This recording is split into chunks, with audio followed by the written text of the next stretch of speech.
Moi bo día a todos e a todas. Gracias, como cada venres, por vir a esta rolda de prensa na que paso a relacionarvos os dous asuntos máis importantes que vimos de aprobar en Xunta de Goberno. Pero, bueno, sobre todo agradecer a vosa presencia e o voso seguimento, xa que estamos empezando o mes de vacacións por excelencia e aquí continuamos traballando e vos con nós. Así que, pois, moitísimas gracias. Hoxe, concretamente, sacamos, como vos dicía, dúas cuestións que son as máis relevantes que nos permiten dotar de máis e de mellores servizos ao conxunto da veciñanza desta provincia. Démoslle luz verde a esa colaboración que vimos mantendo co Concello de Pol a través de un convenio de preto de 230.000 euros para financiar actuacións no campo de fútbol de Mosteiro e no conxunto do Polideportivo Municipal. Como sabedes, a colaboración dende a Deputación de Lugo co Concello de Pol para dotalo dunha gran área de lecere deportiva está enriba da mesa. Esta é unha das instalacións que comprenden o campo de fútbol, de erva natural e unha área de xogo situada a carón do pabillón e o colexio e tamén da piscina. Este é un importante compromiso que adquirimos para que este espazo se converta nun eixo dinamizador social, económico e deportivo da localidade do Concello de Pol, pero que tamén para o conxunto da comarca se poda beneficiar destas instalacións e que ademais favoreza o asentamento de poboación no medio rural. Gracias a este novo investimento, pois levaránse a cabo actuacións como poden ser os cerramentos no polideportivo, a mellora da drenaxe perimetral do conxunto da pista polideportiva, e dotar de equipamento nas gradas do campo de fútbol, así como instalar un sistema de climatización nas gradas.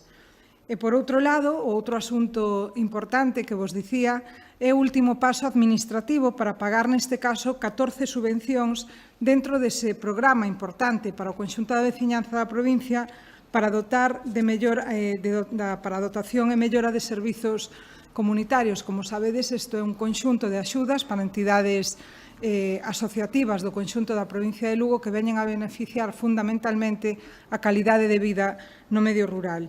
Son máis de 80.500 euros concedidos, neste caso, a 14 asociacións dos concellos de Castroverde, Cospeito, Río Torto, Taboada, Friol, O Valadouro, A Fonsagrada, Portomarín, Guitiriz, Palas de Rei e Cervantes, e este é un investimento da institución provincial que fai posible, como vos dicía, diferentes actuacións importantes para a veciñanza destes municipios, como poden ser o acondicionamento de pistas en montes, o acondicionamento de fontes, a dotación tamén para pescadores, accesos a locais sociais, traídas de auga, melloras dun lavadoiro, neste caso. Este conxunto de axudas dentro dese programa veñen a sumarse a outras que se levan a través de outros programas da Deputación, como poden ser os de carácter medioambiental para os concellos que están incorporados nas reservas da biosfera. Estas achegas corresponden á liña de axudas deste programa, que naceu, como xa sabedes, fai 3 anos e que conta cun orzamento total de 300.000 euros por anualidade.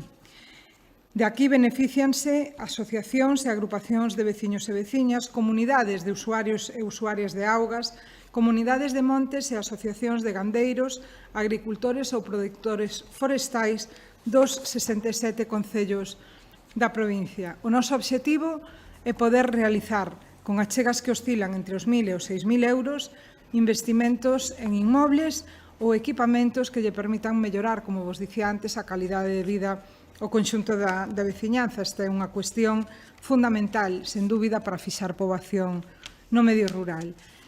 Pola miña parte, pois nada máis. Se tedes algunha pregunta que realizar, ninguén levanta a man, así que moitas gracias, boa fin de semana, boas vacacións para os que comecen con elas e para o resto tamén que nos veña un bo mes de agosto. Graciñas.